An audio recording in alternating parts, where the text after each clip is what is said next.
ഞാൻ എന്റെ കൂടെ നിൽക്കുന്ന ചിലരെ മാറ്റി നിർത്തിക്കൊണ്ടാണ് അഖിലിനെ യൂത്ത് കോൺഗ്രസിന്റെ തെരഞ്ഞെടുപ്പിന്റെ പ്രധാനപ്പെട്ട ആളാക്കി മാറ്റിയത്. തേക്കേണ്ട സമയത്ത് തേക്കാൻ അഖിലിന് നല്ലോണം അറിയാം. ഞാൻ കറകളഞ്ഞ ദേശീയവാദിയാണ്. അപ്പോ മോദി സറണ്ടർ ചെയ്യുന്നു, പക്ഷെ ഞാൻ സറണ്ടർ ചെയ്യില്ല. നമസ്കാരം, ഞാൻ അഡ്വക്കേറ്റ് നെൽസൺ തോമസ്. ഒരു ലൈവ് പറയുന്നതിന്റെ ആവശ്യകത, കഴിഞ്ഞ ദിവസം എന്നോടൊപ്പം കുറെ കാലം ചേർന്ന് നിന്ന് രാഷ്ട്രീയ പ്രവർത്തനം നടത്തിയ അഖിൽ കോട്ടാത്തല എന്ന അഖിൽ മാരാർ കഴിഞ്ഞ ദിവസം അദ്ദേഹം 2020 പാർട്ടിയുടെ അംഗത്വം എടുക്കുകയുണ്ടായി. അഖിൽ മാരാരെ പറ്റി രണ്ട് കാര്യം ബോധ്യപ്പെടുത്തുക. ഇതെന്താണെന്ന് ചോദിച്ചാൽ, അതിന്റെ ആവശ്യകത എന്താണെന്ന് ചോദിച്ചാൽ, അഖിലിന് വ്യക്തമായിട്ട് അറിയാം. അഖിൽ 2011 അല്ലെങ്കിൽ 2012 എന്നെ തിരുവനന്തപുരത്ത് MLA ഹോസ്റ്റലിൽ വെച്ച് നേരിട്ട് കാണുന്നത്. അഖിൽ എന്നോട് വന്ന് പറയുന്നത്, എനിക്ക് PC വിശ്വനാഥിനെ പരിചയപ്പെടണം, അല്ല എന്നുണ്ടെങ്കിൽ ചേട്ടന്റെ കൂടെ ചേർന്ന് നിന്ന് ഒരു സംഘടനാ പ്രവർത്തനത്തിന്റെ ഭാഗമാകണം എന്ന് പറഞ്ഞുകൊണ്ടാണ് അഖിൽ മാരാർ എൻ്റെ അടുത്തേക്ക് വരുന്നത്. ഞാൻ MLA ഹോസ്റ്റലിൽ LLBക്ക് പഠിക്കുന്ന സമയം, സ്റ്റാർട്ട് ചെയ്യുന്ന സമയമാണ്. അപ്പോൾ MLA ഹോസ്റ്റലിൽ നിൽക്കുമ്പോൾ വൈകിട്ട് ജോസഫ് വാഴക്കിന്റെ റൂമിനടുത്ത് വെച്ച് അദ്ദേഹം എന്നെ കാണുന്നത്. ഞാൻ ഈ വിഷയം വിഷ്ണുവിനോട് സംസാരിച്ചോ അല്ലെ വിഷ്ണുവിനെ കണ്ടോ എന്നുള്ളത് എൻ്റെ ഓർമ്മയെ വരുന്നില്ല. പക്ഷെ ഒരു കാര്യം വ്യക്തമാണ്, അന്ന് മുതൽ അഖിൽ കുറെ വർഷങ്ങളോളം എന്നോടൊപ്പം ഉണ്ടായിരുന്നു. അഖിൽ സംവിധായകനായി, സിനിമാ നടനായി, സംവിധായകനായതിനൊക്കെ ശേഷം അഖിൽ എന്നോട് മിണ്ടിയിട്ടുമില്ല, അതിന് ശേഷം കാണാൻ ശ്രമിച്ചിട്ടുമില്ല. അത് അദ്ദേഹത്തിന്റെ പാത്താണ്. അദ്ദേഹത്തിന്റെ വളർച്ചയ്ക്ക് കൊട്ടാരക്കരയിൽ ശ്രീ കൊടിക്കുന്നിൽ സുരേഷിന്റെ കൂടെ നിൽക്കാൻ അദ്ദേഹം ആഗ്രഹിച്ചില്ല. അദ്ദേഹത്തിന്റെ കൂടെ നിൽക്കുന്നതിന് താല്പര്യമില്ല എന്ന് പറഞ്ഞാണ് എൻ്റെ അടുത്ത് വന്നത്.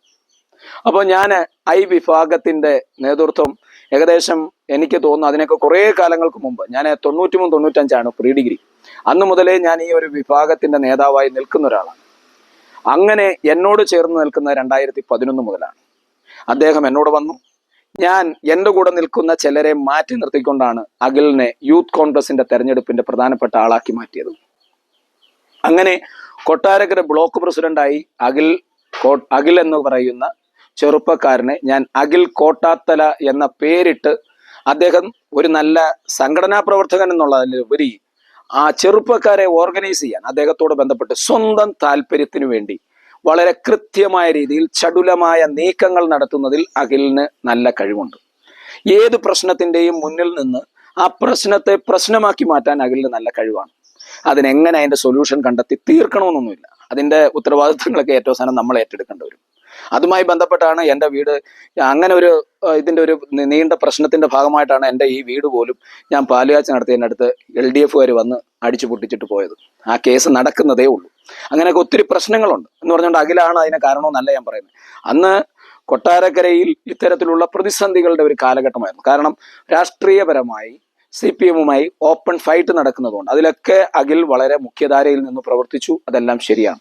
പക്ഷേ എന്നോടൊപ്പം നിന്ന പല ചെറുപ്പക്കാരെയും മാറ്റി നിർത്തിയിട്ടാണ് അഖിലിന് ഈ അവസരം ഞാൻ നൽകിയത്. അഖിൽ ഇവിടുന്ന് നമ്മുടെ ബ്ലോക്ക് പ്രസിഡന്റായിട്ട് മത്സരിച്ചു, ഭാരവാഹിയായി, പ്രസിഡന്റായില്ല. പക്ഷേ ജയിച്ച് വോട്ടെണ്ണിയതിൻ്റെ അടുത്ത ദിവസം അല്ലെങ്കിൽ ഒരാഴ്ചയായിരിക്കാം, എനിക്ക് വ്യക്തമായിട്ട് ഇത്രയും വർഷത്തിന്റെ ഗ്യാപ്പ് ഉണ്ടായിരുന്നു. അതൊക്കെ ഒരു 10 വർഷം 12 വർഷമൊക്കെ മുമ്പുള്ള സംഭവമാണ്. അങ്ങനെ അവർ എന്ത് ചെയ്തു? അഖിൽ എന്നെ ഉപേക്ഷിച്ച് ഈ കൊടിക്കുന്നിൽ സുരേഷ് വിഭാഗവുമായി ചേർന്നു.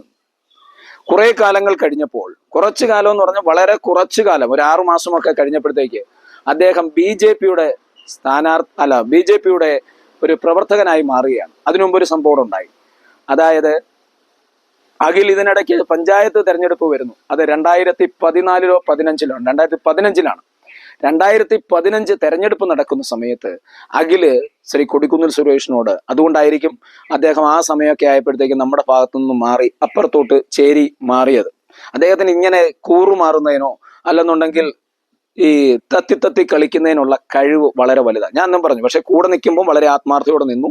അദ്ദേഹത്തിന്റെ സുഹൃത്തുക്കളായിട്ടുള്ള ഹരി അങ്ങനെ എല്ലാം, അവന്റെ അനുജനെ, കുറെ ചെറുപ്പക്കാരെ ഈ സംഘടനയിലേക്ക് അവൻ കറക്റ്റായി കൊണ്ടുവന്നു. അതെല്ലാം യാഥാർത്ഥ്യമാണ്. പക്ഷെ എന്നോടൊപ്പം നിന്ന് പലരും എന്നെ എതിർക്കുന്നതിന് കാരണമായത് ഈ അഖിൽ കടന്നുവരവാണ്. പക്ഷെ ഞാൻ അതിനെയൊന്നും കാര്യമായിട്ട് എടുത്തിട്ടുണ്ടായിരുന്നില്ല. അങ്ങനെ അഖിൽ കോൺഗ്രസിൽ നിന്ന് ബ്ലോക്ക് പഞ്ചായത്തിലേക്ക് സീറ്റ് ആവശ്യപ്പെട്ടു. പക്ഷേ ശ്രീ കൊടിക്കുന്നിൽ സുരേഷ് അത് കൊടുത്തു കാണത്തില്ല. എനിക്ക് അതിനെപ്പറ്റി വ്യക്തമായിട്ട് അറിയത്തില്ല. എന്തായാലും അദ്ദേഹത്തിന് സീറ്റ് നിഷേധിച്ചതിനെ പ്രകാരം അദ്ദേഹം അവിടെ സ്വതന്ത്രനായി മത്സരിച്ചു. സ്വതന്ത്രനായി മത്സരിച്ചപ്പോഴും അഖിലിന് സീറ്റ് കിട്ടിയില്ലെങ്കിലും അഖിൽ മത്സരിക്കാൻ കാരണം അഖിലിനെ പറ്റി മാത്രമാണ് ചിന്തിച്ചിരുന്നത്. അങ്ങനെ അദ്ദേഹവുമായി ഉണ്ടായ എൻ്റെ ഒരു 4-5 വർഷത്തെ ബന്ധം വളരെ ദൃഢമായിരുന്നു. ഒരു സഹോദരനെ പോലെ എന്നോടൊപ്പം ഉണ്ടായി. പക്ഷേ അദ്ദേഹം നമ്മുടെ MGM-ൽ അച്ചാനുമായിട്ട്, എൻ്റെ കുഞ്ഞുങ്ങളൊക്കെ എവിടെയാണ് പഠിച്ചത്, MGM-ൽ അച്ചായനുമായിട്ടൊക്കെ അടുത്തു. അന്നേരം സിനിമ ഫീൽഡിൽ അവൻ്റെ എന്നോടും പറയുമായിരുന്നു, ചേട്ടാ ഇങ്ങനെ ആരെങ്കിലും കണക്ട് ചെയ്യണം അദ്ദേഹത്തിന്. കാരണം ഒരു കാര്യം ഞാൻ വളരെ വ്യക്തമായിട്ട് പറയാം, അഖിലിന് അന്നും സിനിമയോടുള്ള അഭിനിവേശം വളരെ വലുതായിരുന്നു. ആ സിനിമാ സംവിധായകനോ നടനോ അതെന്താണ് അവൻ്റെ ആഗ്രഹം എന്ന് എനിക്കറിയത്തില്ലായിരുന്നു. എന്തായാലും അവൻ ആ ഫീൽഡിനോട് ഭയങ്കര താല്പര്യമായിരുന്നു. എപ്പോൾ പോകുമ്പോഴും അതിനെപ്പറ്റി സംസാരിക്കാറുമുണ്ട്. അവൻ അതിൽ വിജയിച്ചു, ഞാൻ അതിനെ അഭിനന്ദിക്കുകയും ചെയ്യുന്നു. അതൊക്കെ അവൻ്റെ വ്യക്തിപരമായ കഴിവുകളാണ്. പക്ഷെ തേക്കേണ്ട സമയത്ത് തേക്കാൻ അഖിലിന് നല്ലോണം അറിയാം. അത് എന്നെ ആയാലും ശരി, ആരെ. കാരണം എന്താണെന്ന് വെച്ചാൽ അഖിൽ ജീവിതത്തിൽ ഒരു സിനിമാ നടനായപ്പോൾ, സിനിമാ സംവിധായകനായപ്പോൾ അഖില് ഒരു വാക്കുകൊണ്ട് പോലും നമ്മളോട് സംസാരിച്ചില്ല. സംസാരിക്കണമെന്നല്ല പറയുന്നത്, അതിൻ്റെ ആവശ്യകതയില്ല. അവൻ്റെ കഴിവുകൊണ്ട് അവൻ കയറി വരുന്നതാണ്. പക്ഷേ നമ്മൾ അവൻ്റെ രാഷ്ട്രീയ ജീവിതത്തിൽ വന്ന ഒരു ദിവസം ഒരു ഇന്റർവ്യൂവിൽ പറയുന്നു കേട്ടു, ഞാൻ ഇങ്ങനെ പടിപടിയായി കയറി വന്നു, പക്ഷെ ഒരിടത്ത് പോലും നമ്മുടെ പേര് പറയാൻ. അല്ലാതെ അവനെ ആരുമല്ല ഇതിനകത്ത് ഇൻട്രൊഡ്യൂസ് ചെയ്ത്. അത് കൊട്ടാരക്കരക്കാർക്ക് എല്ലാവർക്കും അറിയാം. അത് യാതൊരു മാറ്റവും ഇല്ല. അവൻ അതും ഉപയോഗിച്ചില്ല. ആ കോട്ടാത്തിലെ പേര് എൻ്റെ ഇതാണ്. ഞാൻ എല്ലാവർക്കും അങ്ങനെ പേര് കൊടുക്കാറുണ്ട്. ജയൻ വല്ലം, സുധൻ, VS സുധൻ, അങ്ങനെ പ്രിൻസ് തൃക്കണമംഗൽ, ഇങ്ങനെയൊക്കെ എത്രയോ ചെറുപ്പക്കാർ, ബിനോയ് ആയാലും ശരി, എത്ര ചെറുപ്പക്കാർക്ക് ഇങ്ങനെ സ്ഥലപ്പേരും ഒക്കെ ഇട്ട് കൊടുത്ത് നമ്മുടെ പവിജായാലും ഇഷ്ടം പോലെ. അതൊന്നും ഞാൻ ആളുടെ പേരൊന്നും പറയുന്നില്ല. ഇഷ്ടം പോലെ ചെറുപ്പക്കാരെ, എഴുകോണുള്ള അവൻ്റെ പേരെന്താ, മഹേഷ്, അങ്ങനെയൊക്കെ എത്രയോ പേരെ ഈ സംഘടനയിൽ സജീവമാക്കി നിർത്തി. പക്ഷെ എല്ലാവരും എന്താണെന്ന് ചോദിച്ചാൽ അവർക്കൊക്കെ എന്ന് പറഞ്ഞാൽ എനിക്കൊരു സ്ഥാനം പാർട്ടിയിൽ ഇല്ലാത്തതുകൊണ്ട് ഇവരെല്ലാം എന്നെ വിട്ടുപോകും. അതൊന്നും എനിക്ക് പ്രശ്നമില്ല. കാരണം ഈ 32 വർഷത്തിലും എനിക്ക് പാർട്ടി പോസ്റ്റ് വന്നിട്ടില്ല. നമ്മളെ കിളയ്ക്കുന്നവനായിട്ട് ഇങ്ങനെ വിട്ടേക്കുക. അവരുടെ അയോഗ്യത എന്താണെന്ന് പറയാൻ അവർക്ക് അറിയത്തില്ല. അതെന്തോ ആയിക്കോട്ടെ. പക്ഷെ അതുകൊണ്ട് ആൾക്കാർ, എന്തിനാ ഞാനത് കൂട്ടിച്ചേർത്തെന്ന് ചോദിച്ചാൽ, അതിൻ്റെ പേരിൽ ആൾക്കാർ നമ്മളെ വിട്ടുപോകും. കാരണം എനിക്ക് പോസ്റ്റ് ഇല്ല, ഒരു മണ്ഡലം പ്രസിഡന്റ് ആവാൻ പറ്റാത്തവൻ്റെ കൂടെ ആൾക്കാർ നിൽക്കണമെന്നില്ല. പക്ഷേ ബേസ് ചവിട്ടിക്കയറാൻ ചവിട്ടുപടിയായി എന്നെ എല്ലാവരും ഉപയോഗിച്ചിട്ടുണ്ട്. അതൊന്നും എനിക്കൊരു പ്രശ്നവുമില്ല. അഖിൽ ഒരിക്കലും ഒരു കാര്യം ഞാൻ ചാനലിൽ കേട്ടതാണ്. അഖിൽ പറയുന്നത്, ഒരു സിനിമാ സംവിധായകൻ, ഒരു താത്വിക അവലോകനം എന്ന സിനിമയിലൂടെ അദ്ദേഹം പറഞ്ഞു വെച്ചത് അതവന്റെ ജീവിതത്തിന്റെ കഥയാണ്. അവൻ നിഷേധാത്മക സ്വഭാവമാണ് അവനുള്ളത്. അവൻ ഏത് കാര്യത്തെയും നിഷേധാത്മകത്തോട് അതിനെ ഉൾക്കൊള്ളാൻ കഴിയത്തില്ല. ഇപ്പൊ ഞാൻ പറയാം, എന്നെ ഉൾക്കൊള്ളാൻ കഴിയത്തില്ല. അത് സമൂഹത്തിൽ ചില ആൾക്കാരുടെ പ്രത്യേകതയാണ്. സ്വന്തം വളർച്ചയ്ക്ക് വേണ്ടി ശ്രമിക്കുന്ന എല്ലാവരും മറ്റുള്ളവരെ വിമർശിച്ച് കയറി വരാൻ ശ്രമിക്കും. അദ്ദേഹം അത് ഞാൻ പിന്നാലെ പറയാം. അപ്പൊ അതോടൊപ്പം തന്നെ ഇദ്ദേഹം വിമർശനത്തിലൂടെ അദ്ദേഹം ബിഗ് ബോസിനെ വിമർശിക്കുന്ന ഞാൻ കേട്ടു. ബിഗ് ബോസിൽ പോകുന്നതിന് പകരം റോഡിൽ മുണ്ടുപൊക്കിയിരിക്കുന്നതാണ് നല്ലതെന്ന് പറഞ്ഞ വ്യക്തി ബിഗ് ബോസ് എന്ന് പറയുന്ന പ്ലാറ്റ്ഫോമിൽ ഒരു സിനിമാ സംവിധായകൻ എന്ന രീതിയിൽ മോഹൻലാൽ ഇൻട്രൊഡ്യൂസ് ചെയ്തു. അദ്ദേഹം ഞാൻ പറഞ്ഞല്ലോ, അവൻ്റെതായ കഴിവുകളുണ്ട്. അവൻ എന്ത് വില കൊടുത്തും അതിന് തയ്യാറെടുപ്പുകൾ നടത്തും. അങ്ങനെ അഖിൽ മാരാർ എന്ന ഒരാൾ ബിഗ് ബോസിലൂടെ വരികയാണ്. ജനമറിഞ്ഞു, അക്സെപ്റ്റ് ചെയ്തു. ആ വളർച്ചയൊന്നും അല്ല നമ്മുടെ പ്രശ്നം. പക്ഷേ ചവിട്ടുപടിയായി കയറി വരുന്ന ഓരോ പടികളും കയറുമ്പം മുറിച്ചു കളയുന്ന സംസ്കാരം അത് രാഷ്ട്രീയത്തിൽ പല നേതാക്കന്മാർക്കും ഉണ്ട്. എന്താണെന്ന് ചോദിച്ചാൽ, വേറൊരാൾ ആ പാത വഴി ചവിട്ടി കയറരുത് എന്നുള്ള കൃത്യമായ കാൽക്കുലേഷന്റെ പാർട്ട് ഞങ്ങളുടെ പാർട്ടിയിൽ, ഞാനും വിഷ്ണുവും എല്ലാം സമപ്രായക്കാരാണ്.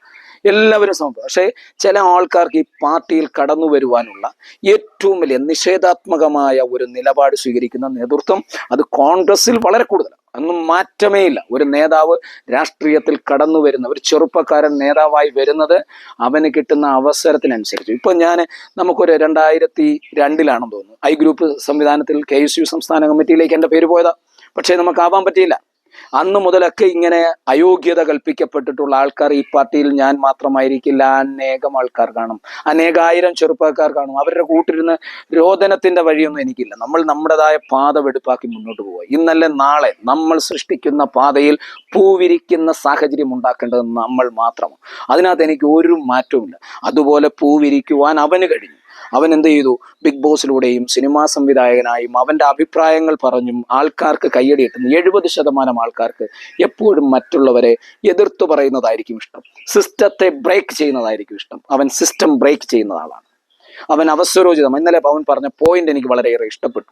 അവൻ പറഞ്ഞ I'm not a communist, I'm not a Congress, I'm not a എനിക്ക് എന്നെ I'm not a BJP എന്ന് അവൻ പറഞ്ഞു. എന്നെ വിൽക്കാൻ പറ്റുന്ന, ഐ മീൻ എനിക്ക് എൻ്റെ ആശയങ്ങൾ പറയാൻ പറ്റുന്ന പാർട്ടിയാണ് 2020. He says right. അവൻ കൃത്യമായിട്ടാണ് പറഞ്ഞത്. അവനെ വിൽക്കാൻ പറ്റുന്ന പ്ലാറ്റ്ഫോമിലാണ് അവൻ നിൽക്കുന്നത്. അതിനർത്ഥത്തിൽ അവൻ പറഞ്ഞത് ശരിയാണ്. അവൻ നാളെ സാബുവും ജേക്കബിനെയും വിൽക്കും. കാരണം ഇന്നത്തെ ശരിയാണ് അവൻ്റെ ശരി. എനിക്ക് അഖിൽ മാരാരോട് പ്രത്യേകിച്ച് മമതയോ പ്രത്യേകിച്ച് എതിർപ്പോ ഒന്നുമില്ല. പക്ഷേ ഞാൻ പറഞ്ഞല്ലോ, ഈ ചവിട്ടുപടികൾ കൃത്യമായതാണ്. കെ കരുണാകരൻ പറയുന്നത് പോലെ നമ്മൾക്ക് അനേകം ആൾക്കാരെ രാഷ്ട്രീയത്തിലേക്ക് കൊണ്ടുവരുമ്പോൾ നമ്മൾ വളരെ ശ്രദ്ധിക്കേണ്ടതായ ചില കാര്യങ്ങൾ. നമുക്ക് പടവെട്ടും, നമ്മൾ എപ്പോഴും നമ്മുടെ ഉപരിതലത്തിൽ നിന്നവർ നമ്മളെ വെട്ടും. കാരണം അവർക്ക് നമ്മുടേതായ എല്ലാ കാര്യങ്ങളെയും മനസ്സിലാക്കാൻ പറ്റുന്നതുകൊണ്ട്. അതുകൊണ്ട് എന്നാലും നമ്മളൊന്നും തിരിച്ചു കൊത്തത്തില്ല, അത് തിരിച്ചു പറയത്തില്ല. കാരണം എന്താണ്, നമ്മുടെ ക്വാളിറ്റി ഡിഫറെൻ്റ് ആണ്. അഖിലിന്റെ ക്വാളിറ്റി എന്തോ ആയിക്കോട്ടെ, അവനെ കേരളത്തിലെ ജനങ്ങളുടെ മുന്നിൽ വിറ്റു. അതിലവൻ വിജയിച്ചു. അതാണ് മിടുക്ക്. കാരണം ഒരു മനുഷ്യൻ ശരീരത്തിൽ ഇരിക്കുമ്പോൾ മാത്രം, ഞാനൊരു മൈൻഡ് റിലേറ്റഡ് ആയിട്ട് കോഴ്സ് ചെയ്യുന്ന ഒരാൾ. അതോടൊപ്പം തന്നെ ഞങ്ങളൊക്കെ വിദ്യാഭ്യാസ രംഗത്ത് 32 വർഷമായിട്ട് ക്യാമ്പസിൽ നിൽക്കുന്നവരാണ്. അതുകൊണ്ട് മൈൻഡ് എന്ന് പറയുന്ന സാധനവും ആത്മാവെന്ന് പറയുന്ന സാധനവും ഒക്കെ വർക്കൗട്ട് ചെയ്യുന്നത് ഈ ശരീരമുള്ളപ്പോഴാണ്. അവൻ ശരീരമുള്ളപ്പോൾ കൃത്യമായി ചെയ്യുന്നു. That's right. അത് ഏത് മനുഷ്യനും ക്ലിയർ ചെയ്യണം. അങ്ങനെ അഖിൽ മാരാര് 2020 എത്തിയിരിക്കുക. ഒരു കാര്യം ആലോചിച്ചോണം, കോൺഗ്രസിൽ സീറ്റ് കൊടുത്തില്ല. കോൺഗ്രസിൽ, യൂത്ത് കോൺഗ്രസിൽ കൊടിക്കുന്നിൽ സുരേഷ് സംവിധാനത്തിലൂടെ വരാൻ കഴിയത്തില്ല എന്ന് പറഞ്ഞപ്പോൾ എൻ്റെ അടുത്ത് വന്നു. അത് നേടിയെടുത്തിട്ട് എന്നെ അവിടെ വെട്ടി. അവൻ ഒരു കാര്യത്തിൽ എന്നോട് പിന്നെ സംസാരിച്ചിട്ടില്ല. കാരണം എന്താണ്, is knows me very well. അതാണ് അതിൻ്റെ കാരണം. എന്നെ അറിയാം, അവനെ എനിക്കും അറിയാം. പക്ഷെ ഞാൻ ഒരു വാക്ക് ഇന്ന് നിമിഷം വരെ വിട്ടു പറയത്തില്ല. അവൻ അതുപോലെ തന്നെ അദ്ദേഹം ബിഗ് ബോസിൽ നിൽക്കുമ്പോൾ ഞാൻ വേണ്ട സഹായം അവൻ അറിയാതെ ചെയ്തിട്ടുണ്ട്. ഷിജു പടിഞ്ഞാറ്റിങ്ങരോട് ചോദിച്ചു. അതുപോലെ തന്നെ അവൻ്റെ സിനിമയുമായി കാണുമ്പോൾ ഞാൻ പോയി ചെന്ന് ആ സിനിമയുമായി ബന്ധപ്പെട്ട് എന്നെ കൊണ്ട് കഴിയാവുന്നവരോടെല്ലാം ഞാൻ സിനിമ കാണണമെന്ന് പറഞ്ഞിട്ടുണ്ട്. കാരണം എന്താണ്, എൻ്റെ കൂടെ നിന്നൊരു ചെറുപ്പക്കാരൻ വളർന്നു വരട്ടെ എന്ന് കരുതി അതിന് ഇന്നും എന്നും അവനെ ഹെൽപ്പ് ചെയ്യുകയും ചെയ്യും. അവൻ രാഷ്ട്രീയപരമായി നിൽക്കുമ്പോൾ 2020 കൊട്ടാരക്കരയിൽ മത്സരിച്ച ശക്തമായി അവനെ എതിർക്കുകയും ചെയ്യും. കാരണം ഞങ്ങളുടെ രാഷ്ട്രീയം കോൺഗ്രസ് ആണ്. കോൺഗ്രസിൽ ഞങ്ങൾ അടിയുറച്ച് ഈ നിമിഷം വരെ നിൽക്കുന്നവരാണ്. നമുക്ക് രാഷ്ട്രീയപരമായ പോസ്റ്റുകളല്ല, മറിച്ച് നമ്മുടെ ആശയങ്ങൾ. ഇപ്പോൾ എന്ന് പറഞ്ഞാൽ നാളെ ഈ ആശയമൊക്കെ കോൺഗ്രസ് മാറ്റുമ്പോൾ, ഞാൻ പറഞ്ഞില്ലേ ഇന്ന് കമ്മ്യൂണിസ്റ്റമുണ്ട്, കമ്മ്യൂണിസ്റ്റ് ആശയമില്ല, നിയോ കമ്മ്യൂണിസമുണ്ട്. അതിനെ ഉൾക്കൊള്ളാൻ കഴിയുക എന്നുള്ളത്. അത് ഉൾക്കൊള്ളാൻ കഴിയാത്തവർ ആ പാർട്ടി വിട്ടു പോകുന്നു എന്നുള്ളത്. പാർട്ടി മാറുകയോ പാർട്ടി മാറാതിരിക്കുക, അതൊക്കെ മനുഷ്യന്റെ വ്യക്തിപരമായ കാര്യമാണ്. കാരണം എന്താണെന്ന് വെച്ചാൽ ഞാൻ പറഞ്ഞിട്ടുണ്ട്, അവസരം ഒന്നേ ഉള്ളൂ. പക്ഷെ മറ്റുള്ളവർ നമ്മളോട് പറയും ഓപ്പർച്യൂണിറ്റി നെവർ നോക്സ് ടോയ്സ്. അതാണ് കറക്റ്റ്. പക്ഷെ പീപ്പിൾ വിൽ സേ വാട്ട്, അവർ പറയും നാളെ ഒരു അവസരം വരും, നാളെ വരും, നെൽസൺ അവസരം വന്നുകൊണ്ടേയിരിക്കും. അങ്ങനെ ഒരു അവസരം ഇല്ല. നിങ്ങൾ കേൾക്കുന്ന എല്ലാവരും പറയാം അവസരം ഒന്നേ ഉള്ളൂ, നിങ്ങൾ അത് ഉപയോഗിക്കുന്ന, ആരുപയോഗിക്കുന്നോ അവനാവും. അഖിൽ മാരാർന്ന് പേരിടാൻ അവന് കഴിഞ്ഞെങ്കിൽ അതെല്ലാം അവന്റെ ചിന്തയും അവന്റെ വരാൻ പോകുന്ന ജീവിതത്തെ പറ്റി വ്യക്തമായ പ്ലാനിങ് ഉണ്ടായിരുന്നു. അവൻ കൈയുടെ ഇവിടെ ഇങ്ങനെ വരച്ചതിന്റെ റീസൺ പറഞ്ഞു, ഇവിടെ വരച്ചതിന്റെ ഒക്കെ റീസൺ, അതൊക്കെയാണ്. കുളിക്കാൻ നേരം അവൻ ഓർക്കും, എനിക്ക് പറക്കേണ്ടവനാണ്, ഞാൻ പരുന്താണ്, ഞാൻ ഈ താഴ് കടന്ന് പറക്കേണ്ടവനല്ല, ഞാൻ മാംസം കഴിക്കേണ്ടവനല്ല, ഞാൻ ജീവനുള്ളതിനെ കൊത്തിപ്പറിച്ച് തിന്നുന്നവനാണെന്ന തോന്നലുണ്ടാവും. ആ രീതിയിൽ വളർന്നു വരുന്നവർ ആ രീതിയിൽ തന്നെ വളർന്നു വരും. അത് സാധാരണക്കാരന് മനസ്സിലാകാത്ത ഒരു ദാഹമാണ്. ആ ദാഹം അവനുണ്ട്. അതവൻ ദാഹിച്ചോട്ട്, ആ ദാഹത്തിന്റെ പൂർത്തീകരണം നടത്തിക്കോട്ടെ. അതുകൊണ്ട് ഒരു കാര്യം വളരെ വ്യക്തമായിട്ട് എനിക്ക് പറയാനുള്ളത്, അഖിലെ നിനക്ക് നിന്റെ രാഷ്ട്രീയം വെക്കാം. പക്ഷേ കോൺഗ്രസിനെ ആക്ഷേപിക്കുന്നത്, BJP ആക്ഷേപിച്ചിട്ടില്ലായിരുന്നു, മോദി ആക്ഷേപിച്ചതിന് അവൻ കൊടുത്ത ക്ലാരിഫിക്കേഷൻ കേട്ടു. ഞാൻ കറകളഞ്ഞ ദേശീയവാദിയാണ്, അപ്പോ മോദി സറണ്ടർ ചെയ്യുന്നു, പക്ഷെ ഞാൻ സറണ്ടർ ചെയ്യില്ല. മോദി സറണ്ടർ ചെയ്തു എന്ന് തോന്നിയപ്പോൾ ഞാൻ അത് പറഞ്ഞു. മോദി സറണ്ടർ പിന്നെ തിരിച്ചു വന്നപ്പോൾ ഇത് പറഞ്ഞു. അദ്ദേഹം റഷ്യയെ പറ്റി പറയുന്നു, റഷ്യയിൽ നിന്ന് എണ്ണ വാങ്ങുന്നതിനെ പറ്റി സംസാരിച്ചു. തെളിവ് തരാൻ, റഷ്യയെ പറ്റി തെളിവ് തരാൻ എന്തുവാ, 100% ഉറപ്പല്ലേ റഷ്യയിൽ നിന്ന് വേണ്ടെന്ന് ട്രംപ് അല്ലേ പറഞ്ഞു. തെളിവിന്റെ ആവശ്യം അവിടെ ഇല്ല. കാരണം കോൺഗ്രസ്സുകാർ അദ്ദേഹത്തെ സീരിയസ് ആയിട്ട് എടുക്കുന്നോ ഇല്ലയോ എന്ന് എനിക്കറിയില്ല. പക്ഷെ ഒരു കാര്യം വ്യക്തമാണ്, കൊട്ടാരക്കരയിൽ നടക്കാൻ പോകുന്ന ഇലക്ഷന്റെ മത്സരം അത് 2020 അവിടെ വലിയ സ്വാധീനമൊന്നുമില്ല. ഇവിടുത്തെ BJP-ക്കാരൊക്കെ അദ്ദേഹത്തെ എങ്ങനെ ഉൾക്കൊള്ളുമെന്ന് എനിക്കറിയില്ല. പക്ഷെ ഒരു കാര്യം വ്യക്തമാണ്, ഇവിടെ കോൺഗ്രസും കമ്മ്യൂണിസ്റ്റും തമ്മിലാണ് കൊട്ടാരക്കര മത്സരം നടക്കാൻ പോകുന്നത്. അഖിലിന്റെ ജീവിതത്തിൽ അഖിൽ എന്ത് വഴി സ്വീകരിച്ചാലും അത് അഖിലിന്റെ വഴിയാണ്, അതിന് നമുക്ക് എതിർപ്പില്ല. പക്ഷേ നമ്മുടെ പാർട്ടി, നമ്മുടെ രാഷ്ട്രീയവുമായി ബന്ധപ്പെട്ട് ഒരു മനുഷ്യന്റെ ചില വ്യക്തിത്വങ്ങളുണ്ട്, അതിനെയൊക്കെ ഇല്ലായ്മ ചെയ്യുന്ന തരത്തിലേക്ക് വ്യക്തികൾ ക്വാളിറ്റിയുടെ അടിസ്ഥാനത്തിലേക്ക് മാറണം. അല്ലാത്ത പക്ഷം ഇത്തരത്തിൽ ഓരോ നിമിഷവും നമ്മുടെ നിറം മാറി പോകുന്നു. ഒരാൾക്ക് രാഷ്ട്രീയം മാറാം, പക്ഷേ ആ രാഷ്ട്രീയം ഞങ്ങളൊക്കെ അല്ലേ രാഷ്ട്രീയം മാറേണ്ടത്. കാരണം അവസരങ്ങൾ ലഭിക്കാതെ പോകുന്നവർക്ക്, കാരണം ഞാൻ മരിച്ചു കഴിഞ്ഞിട്ട് എന്നെ സഹായിക്കേണ്ട ആവശ്യമില്ല. ഇതൊക്കെ ഈ പാർട്ടി മനസ്സിലാക്കണം. ഈ പാർട്ടിയിൽ ഒരവസരത്തിന് വേണ്ടി മറ്റുള്ള അവസരങ്ങൾ ചാടി പോകുന്നവരുടെ എണ്ണം വർദ്ധിക്കുന്നതിന് കാരണവും ഈ പാർട്ടി തന്നെ ഒരു താഴേക്ക് പോകുന്ന പാർട്ടിയുടെ പ്രവർത്തകരെ തിരിച്ചറിയാൻ പാർട്ടി നേതാക്കന്മാർ കിട്ടിയ അവസരം മുതലാകും. പാർട്ടിയിൽ ഒരു ചിലർ പറയുന്നത് കേട്ടിട്ടില്ലേ, ഇനി മേലാൽ പാർട്ടി മത്സരിക്കണമെന്ന് പറഞ്ഞ ആൾ വരരുത്. പക്ഷെ അയാൾ പറയുക, ഞാൻ മത്സരിക്കും, ഞാൻ വീടുകൾ കയറും, ഞാൻ ഇങ്ങനെ പോകും, ഞാൻ അങ്ങനെ പോകും, ഞാൻ എന്നെ വിൽക്കും. അങ്ങനെ ചെയ്യുന്ന ഒരു സംസ്കാരം വെച്ചുകൊണ്ടിരിക്കുന്നതാണ് ഈ പാർട്ടിയുടെ പ്രശ്നം. പക്ഷേ കോൺഗ്രസ് എന്ന വികാരം സാധാരണക്കാരിൽ ഉള്ളിടത്തോളം കാലം, ഇന്ത്യയിൽ ഉള്ളിടത്തോളം കാലം ഈ മതേതരത്വ സോഷ്യലിസ്റ്റ് ജനാധിപത്യ പ്രസ്ഥാനം തകരുകയില്ല. അതകിലും മനസ്സിലാക്കട്ടെ, ഇത്തരത്തിൽ വാചകം അടിക്കുന്നവരും മനസ്സിലാക്കട്ടെ.